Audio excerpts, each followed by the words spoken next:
the agent involved.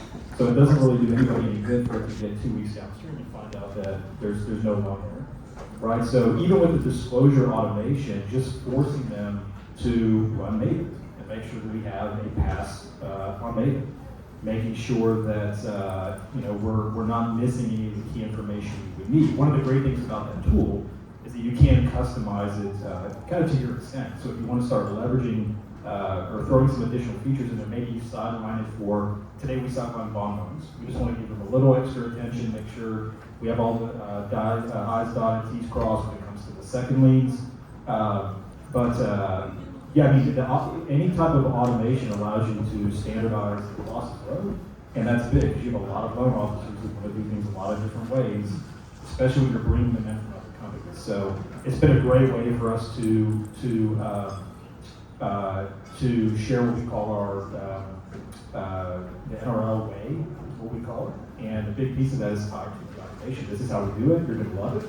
It takes you a few days to get used to it, but at the end of it, you're going to be thrilled that we have those checks and balances in place and that automation in place. Do you want to introduce it?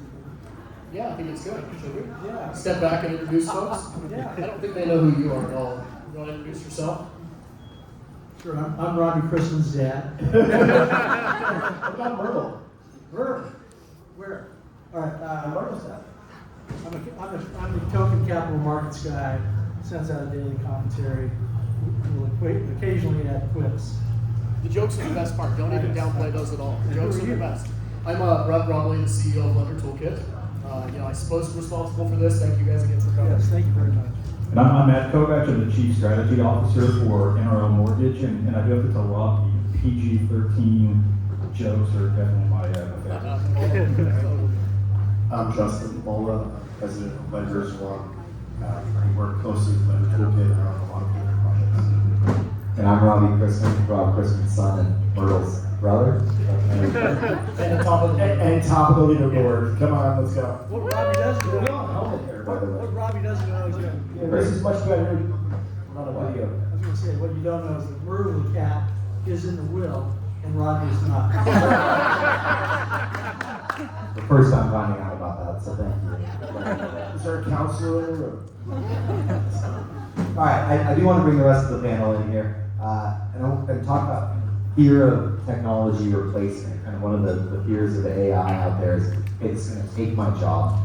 But I think a better way to construe that would be it's going to help make me more productive, help make the company more productive rather than replacing. This has always been a relationship-based business, and I don't think that's going to change with AI and automation and digitalization. So going across the panel here, can all you speak kind of to the positive impact that automation will have on loan officers and underwriters, productivity, borrower experience? Go ahead. Okay. Well, first of all, I commend you, right? Adoption. Because I think everybody in this room is going, how do we get our organizations to adopt the technology, right? Is it fear? Is it unknown? Is it, I've been doing it this way for 40 years, right? We have so many loan officers that are reaching out. How do we get them to change their workflows and show them the results, right? You do this many more loans, your customer service questionnaires and survey results are going to show that the customer's having a better experience. The loan is going to move through the system faster, right? So when we look at automation, and we're doing a lot, our members are doing a lot. At the end of the day, it's getting people to adopt and showing them what they can do, how they can do it in a better, more efficient way, while still trying to quell the fears of the staff that's going to say, oh my God, I'm losing my job.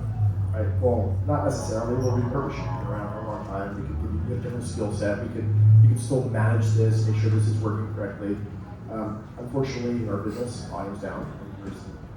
Organizations need to automate, save money to survive, and put people in homes. So we've got both ends. But at the end of the day, for me, it's more the adoption on the sales side and the processors and the underwriters, more so than even, oh my God, I'm losing my job.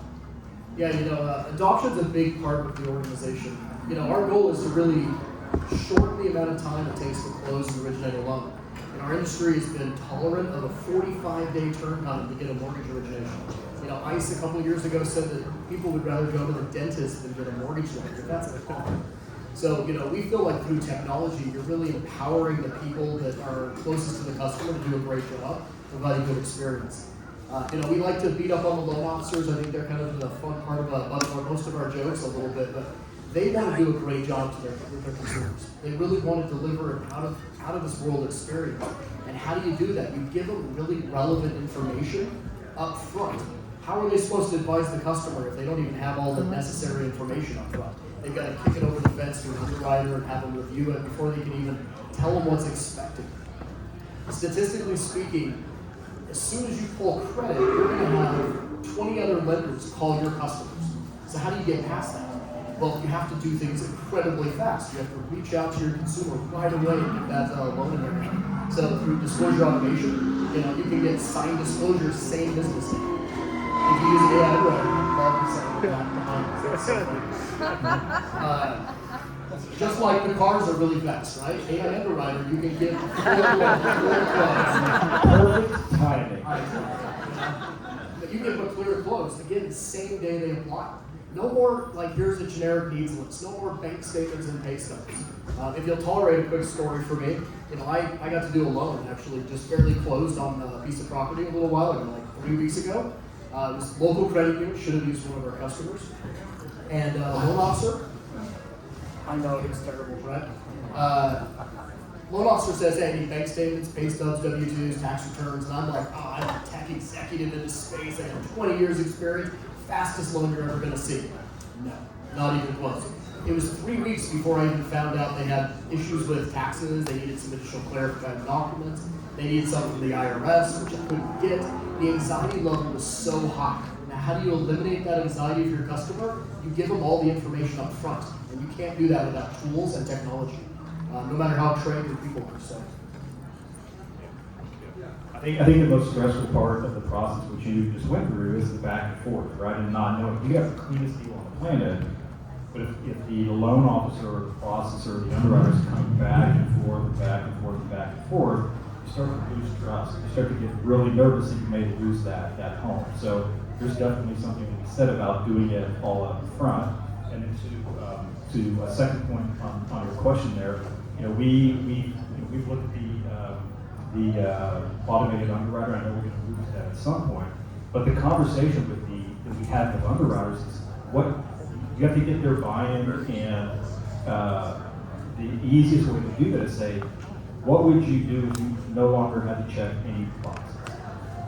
Like that's it. No more checking boxes. Did I get that? Did I get that? Do we have this? Is this under the right ratio? What if all you did is what we hired you for, your skill set? Like you're an amazing underwriter. Make those judgment calls, make exceptions, and it's not about reducing headcount. It's taking an underwriter from 30 months a month to 60, but still giving them, the work-life balance. And I think that's the end goal, or that should be the end goal for all the lenders, is just to get them doing what they're good at. Let the technology take care of the rest. So I had lunch with a relatively successful loan officer recently, and I asked her, gee, you're coming under a lot of pressure here. People say, should you really make a point or point out to them for what you do? What do you do? And she said, I'm not paid to predict interest rates. My client is not paying me to predict interest rates.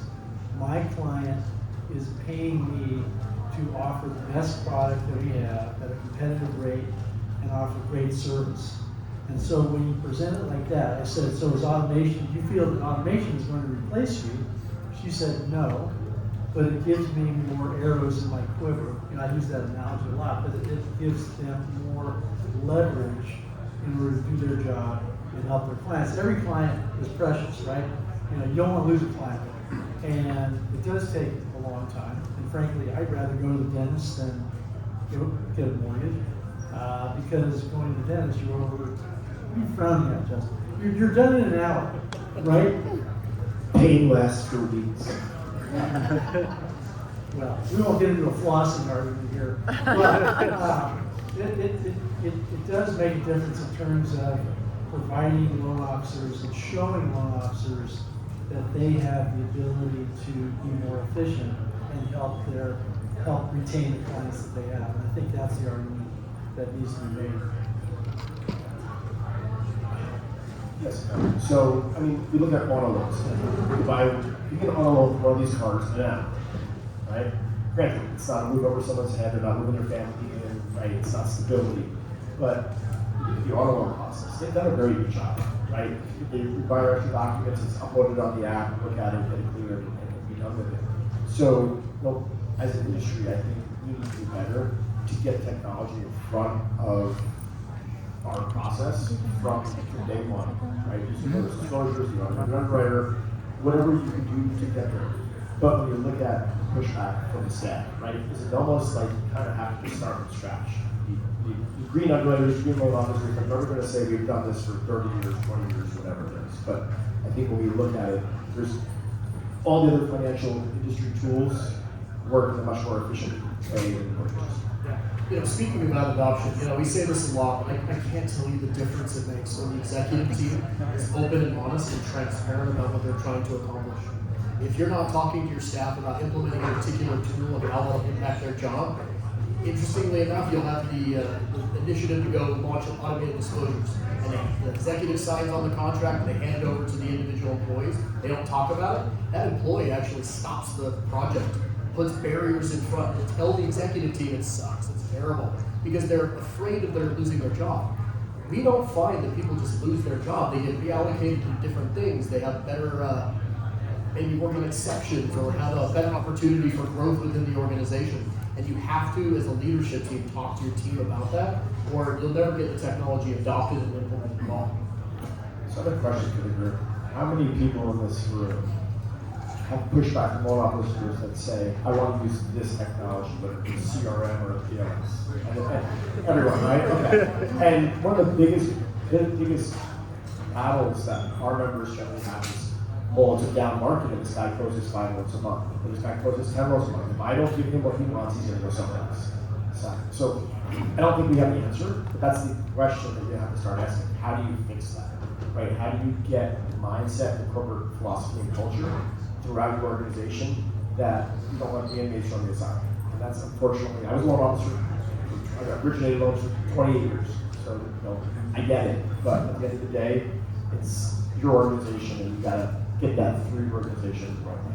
Yeah, and speaking from experience, pricing and comp solves for a lot of problems. So, if we have our own way of doing things, we call it the NRL way, right? And that's how we're going to do things. If somebody does the volume and they want to bring in another CRM, well, we're not set up for that. We do things one way, this is what we do it, we're good at it. We give you great pricing and great comp. There's a lot of things that you may think are deal breakers that aren't actually deal breakers. That's their number one thing. They'll adapt to whatever your processes are once they get there, right? I have yet to see a loan officer balk on making a decision because we're using a different LOS, we're using a different POS, or a different CRM. So it's hard to stand your ground because you are scared you're going to lose that business, and I empathize and I guess sympathize, and we've gone through the same thing. But majority of the time, it's not a real deal. I think we've heard a lot in this down market cycle. Cash is king, servicing is king. I think data is also king.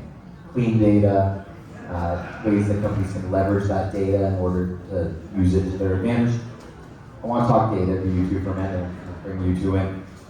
Lender Toolkit, I'm seeing it all over your posts, faster closings for its customers. How does data fit into that? How do your automation solutions leverage data to expedite the process and I guess benefit both lenders and borrowers? Because we are at this kind of borrower experience, customer experience revolution. In the center of it all, you have to recognize that you don't make money when you originate a loan, you make money when you sell the loan. So analyzing all the data up front and speeding that process up actually tremendously helps on the capital market side. And repurchase risk, and there's a myriad of different things that you actually save money or make yourself more profitable through capital markets. I think the MBA came out and said that lenders are using $1,000 a loan right now. That means all your LOs are huffing, working the streets, talking to realtors to bring in an extra $1,000 loss for every time they do it. That's really disheartening. 25% of lenders are profitable. Now, how do they do that? You've really got to analyze your efficiency and how you operate and how fast and clean you can sell loans on the secondary market. And that's where data is king. We see I think it's on average 1 out of every 10 million loans originated has a repurchase risk issue that comes up. Our customers are seeing 1 in 100 million. So that's $150,000 to $200,000 savings per year. And if you're not looking at the data and looking at how you sell the loan, you're not going to see the efficiencies that we promise. You're telling me all those people I've seen late night work in the street in Vegas are loan officers? No Myrtle and personal commentary. All right, Matt, quick follow-up for you. Has NRL seen a shorter closing time with some of these automation solutions?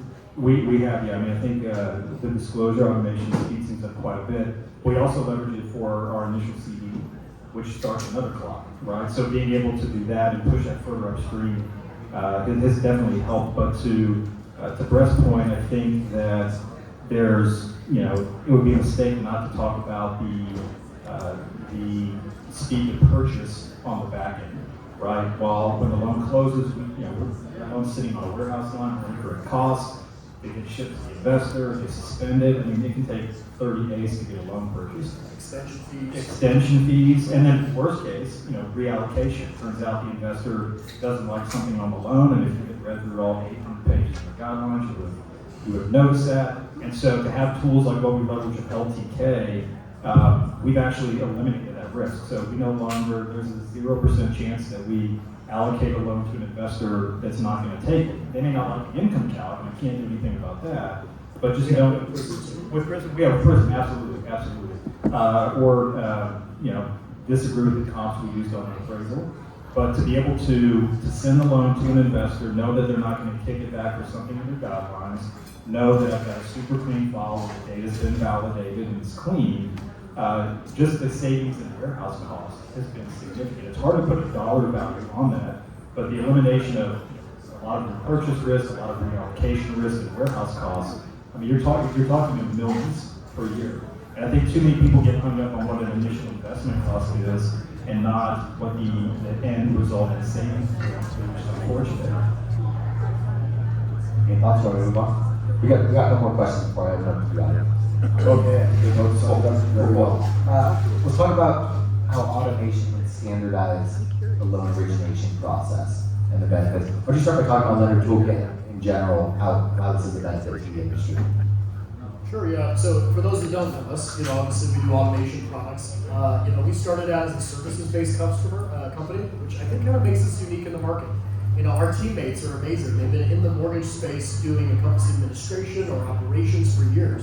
So we apply that knowledge to the technology we put in place so that it operates as if your mortgage people were doing it. We've got automated underwriting, disclosures, we have income calculations to do it. We deliver things on the secondary market on the back end as well. So we're not just a vendor that has one singular solution. We understand start to finish all the way through. And I think that's kind of what makes us really unique. Anybody else thoughts on efficiency and scalability in products like these? I mean, it's if a company doesn't do that, they're not going to succeed. I mean, we're going up against brokers, we're going up against the larger vendors like the Rockets and the United Wholesale Mortgage. You have to get lean, and you have to get, you have to reduce those fixed costs. And really, the biggest driver of reducing fixed costs right now is going to be automation. And so we heavily embrace it. I think we push you guys to the limits on some of the things that we want you to create and you deliver every single time. And it's all designed around the automation, getting a quicker start to finish and a quicker purchase. Yeah, and your question was around standardization too. So, any of you guys are underwriters in here, or originators, branch managers, often talk about how every underwriter does things a little different. Every loan officer does things a little different. You can't automate if you don't standardize. You have to standardize things. You have to have a singular process, maybe even a singular piece of technology where you run things through. And then that you can start to find inefficiencies and then fix them and solve them. If you don't automate and everybody does things differently, you can't even quantify what's going on. So I think through that technology, when you have a consistent experience, you're delivering every single time, you'll identify those opportunities. Well, and something we spoke about earlier today, on the underwriting side, it is hard to get adoption from underwriters. So I think a big piece of it, which you can do with the standardization, is to say, you know what, you don't have to worry about this piece. You're not on the hook for this piece. I just want you to focus on this, this, and this. The automation is going to take care of the rest. And that's how we've gotten adoption so far, is letting them know that, hey, we've got this, we trust it, you're going to learn to trust it, you're not responsible for it.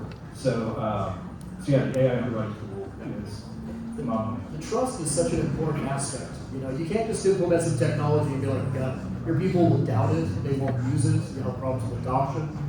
We start different. We start with the underwriting team, the ones that have sometimes the most trust in the organization. And we make sure they sign off on how we would do it compared to how they themselves would do it in a manual situation. And once they buy in, it does cascade through the rest of the organization. So start with those that are the leaders of your organization, get buy-in, and they will champion the cause through the rest of the organization.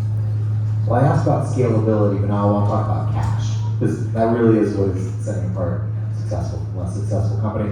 I mean, data, case studies, statistics you can talk about when it comes to saving money, making money. Yeah, I mean, I referenced one earlier, you know, the repurchase risk. Some of our lenders are seeing $150,000 to $200,000 in savings per month just by mitigating some of the losses they have on the back end. Speed to delivery, speed to purchase loans. You can cut your extension fees you're paying your investors down. That is 25 to 50 basis points pickups depending on how you do it. I mean, there's just a lot of different areas that we actually can see value add. Warehouse carry costs are really reduced. It's almost all on the capital market side. Certainly there's savings in efficiencies of how you operate. Scalability, you can do more volume with the same amount of people, so there's some natural benefits built into there. But we have a white paper out that's got a lot of really good details. I'd encourage you all to read it. Breaks it down in a really analytical way that I think you can relate to. I'm going to do a shameless plug for Lender Toolkit here. I didn't realize how many products you have that can really save you money. People can customize them and make them their own and really make it great. I do want to talk about customization in a second. First, you talk about some cost savings you've seen. Yeah, I think Brett nailed it. So the one thing about repurchase costs is you may not know for a few years that you're about to have a repurchase cost. Right? So the longer it takes to implement something like this, I mean, it can be very costly down the road. And $150,000 to $200,000 a month, that's not made up. I mean, I can vouch for that firsthand. I mean, it's very, very costly, whether it's a repurchase or a reallocation. So I mean, I think the biggest cost savings for us is going to be on the back end. I mean, I think from the loan officer never sees that, right? They don't see the work that we have repurchased. They don't know the dirty word. Like we don't talk about those kind of things, but they happen. So I mean, it would be difficult to put a number around it, but I guarantee you it's in the millions, at this point. Another opportunity too is for your originators. We read the AUS in detail, and we present findings from the AUS to the loan officer right away. You all know what a home ready loan is. You have to qualify for that, and it gives you a pay up. You actually make more money on that, which will pay for the software. But it's a better rate for the borrower, and sometimes a better experience. Loan officer doesn't read through the AUS and find that recommendation, you miss that opportunity. Just close a loan at conventional 30. Well, by finding that little nugget of information, you can offer something new and different to your consumer. That's it. There's reasons are endless. So you made a good point about who hasn't dealt with an LO that has said, I want to use my own thing. Everybody has the way that they want to do this. Let's talk customization for a minute. What's the proper balance between automation, customization, and kind of the benefit, at least that you've seen, and letting people feel like it's their system that they're using because there is customization capabilities in there? I mean, in a perfect world, if I could go back 10 years, probably wouldn't have customized anything in Encompass, right? I would have leveraged tools like this to solve for the customization needs. The customizations we've done in relation to under Toolkit tools have, they've reaped substantial savings, and they've also we've implemented them into the loan lifecycle itself. So we've I don't know how you want to get into the examples because I could go an hour if you want. No, we got about 10 more minutes, so we're going to do Q&A here in a second. Yeah, I mean, I can't stress enough when you're working with Brett and his team, you're working with professionals. We talked a little bit about this a while ago. It's nice having conversations. Yeah, no. Where's Alex? I gotta give him props right there. Like this guy understands the business. So when you're calling for the 18th time today with the 18th customization, he understands and he gets it and he finds better ways to make it work. So I probably shouldn't ask a question now. Definitely a dirty word, and we try to shy away from it on the Encompass side as much as possible. But leveraging the tools that you guys have has been huge. We're gonna open it up to Q&A. Anybody, we can talk anything, repurchases, like I said at the start, we can talk the NAR stuff. Race cars. We do like that. Anybody have questions? Thoughts on Ricky Bobby 10 scale, how creepy he was? What? So there's one person here who can't answer this question, but I have a trivia question for you guys that I lead off tomorrow's commentary with. What town in the United States or in the world has the largest ketchup bottle? I can't answer it. It's Collins will know. That's why. Yeah. I had an impact. I can't. I'm the one who can't answer. So confident. Oh, I did. Collinsville, Illinois. Woo! How big is it, you know? Like, Did he tell you or did you remember? No, he mentioned it. It's important, you know? Somebody else said, work that into your commentary. All right, figure it out. But it's information like that, and I'm not going to even try to tie ketchup bottle size into what we're doing here, but it's information like that that I think is fun. But it's information like these gentlemen up here have talked about, which will help your business. And Ricky Bobby's here. I have a question for If you. you're not first, definitely last. Bring it. I have a question for you. Yeah. In seriousness, kind of. If you were to go buy a home, what's the first thing that you would do? Honestly, you're not gonna like the answer. I'd look at an auction site. Yeah, but I'd try something, buy something off market. And I'd probably get a DSCR loan, quite frankly. And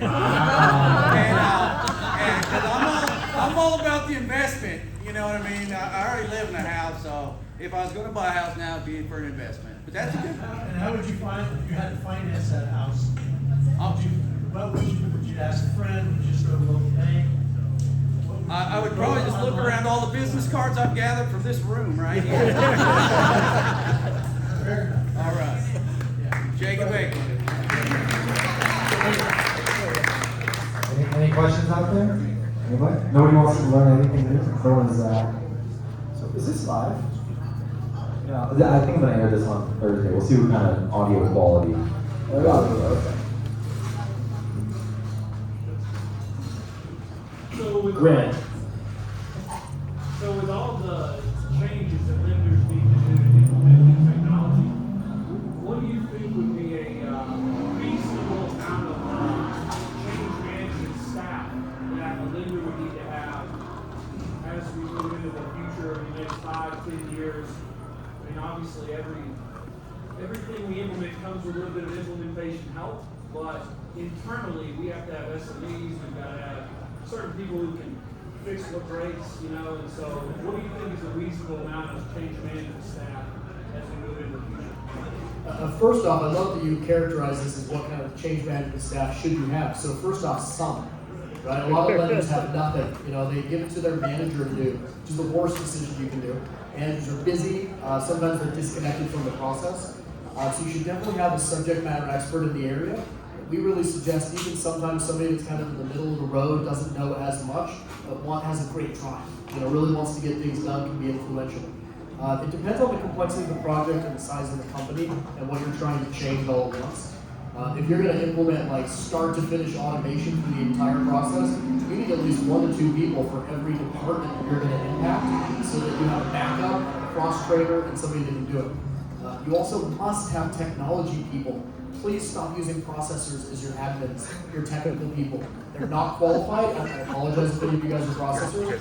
Dedicate yourself to the career and learn the technology and how you can implement it properly, and you'll learn some great skills, and there's amazing career opportunities. I was a processor myself. I totally get it. You know, I didn't know VB code. I didn't know how to do any of that, and they kept making me do stuff again and again. Somehow I'm up here like owning a tech company. I don't know how that'll happen.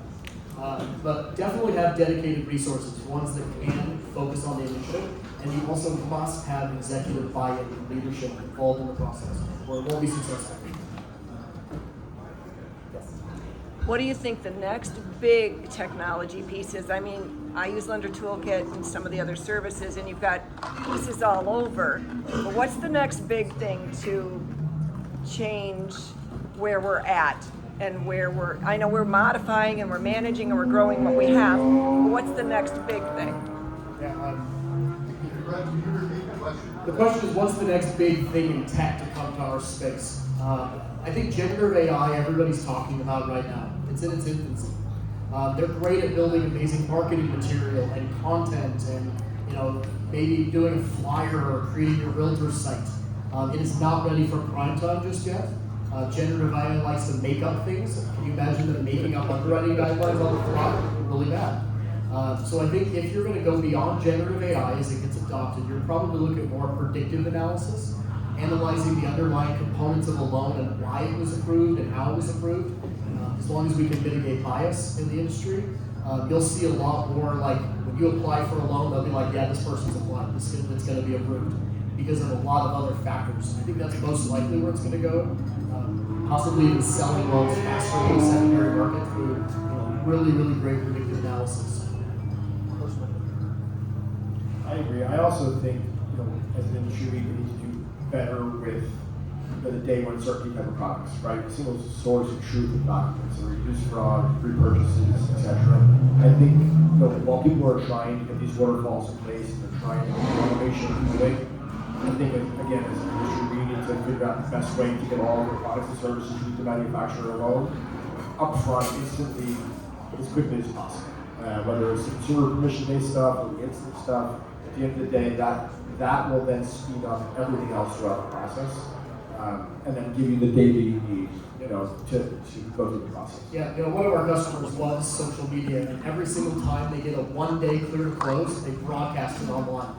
And a 1 day clear to close, they consistently get 1 to 3 day clear to closes. So that speed to market is going to be the next thing that dominates the industry. If you can't close a loan in a day or two, obviously they have to wait till the regulatory period ends. We had one customer came up and they got mad at their loan officer. They closed too fast. They weren't ready mentally. They weren't ready to close the loan yet. So there's going to be unique challenges that come up with that. We're going to have to tackle those. Be careful what you wish for. And don't forget, the more that automation moves things forward, in a way, the more people want a human touch. If I call my credit card company and it's an automated menu, what do you call it? Representative. The relationships in this industry and the customer service you provide are never going to go. But you also have to think about the consumers that buy houses, the Amazon culture, right? I want it the same day, I want it tomorrow. Yeah. Is Kendall still here? Do we have time for one more question? We have 3 minutes. Yes, ma'am. You've talked a lot about the automation benefits for NRL in terms of time for disclosures and the cleanliness of the file. How does NRL utilize automation to ensure the best possible experience for the loan officer?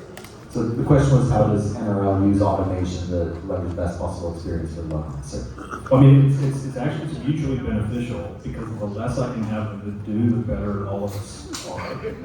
Right? So the more I can have them being the face and talking to the borrower, talking to the realtor, everything's great, here's what we're on the file. That's what I want them to do. That's what they're good at. Right? They're not all great at setting up files and figuring out what's going to work. So I mean, they're happy the less they have, and as a third, they're happy the less they have to do. I'm happier the less they have to do. So that's how we're using the automation on the front end, right? And I think with what you guys are building, being able to give somebody, you brought up day one certainty, which is a great example. The feeling in LO gets when they run a file through DU and they get employment and asset verification, they get appraisal waiver, they get to call that borrower right back and say, like you're done. It's a great deal. Now, that's a super clean W-2, ADLT borrower, but to use tools like this and be able to take that down to a lower FICO FHA or anything like that, and say, my end goal is I want a one touch. I want to get underwriting one time, so clear those things and be done with it. And I think that'll improve the borrower's experience significantly. It enhances the experience with the realtor. So yeah, answer the question. Okay. I think we're out of time, But I want to thank the Toolkit. They Thank really you. thank you for everyone. I flew in from the East Coast, from Pennsylvania, to come here for 5 hours and flying back tonight. So, Excuse. yeah. Yeah, Excuse. and again, thanks to the sponsors. You know, there's one, of course, Dora, Lodestar, Advisory Tools, True. You know, all of you guys have done a great job. Special thanks to my team. You know, the amount of work that it goes into putting these events on, even showing up to experience is tremendous. So thanks for all the hard work you guys do each and every day and contribute to this event. So, thanks, of course, to you guys.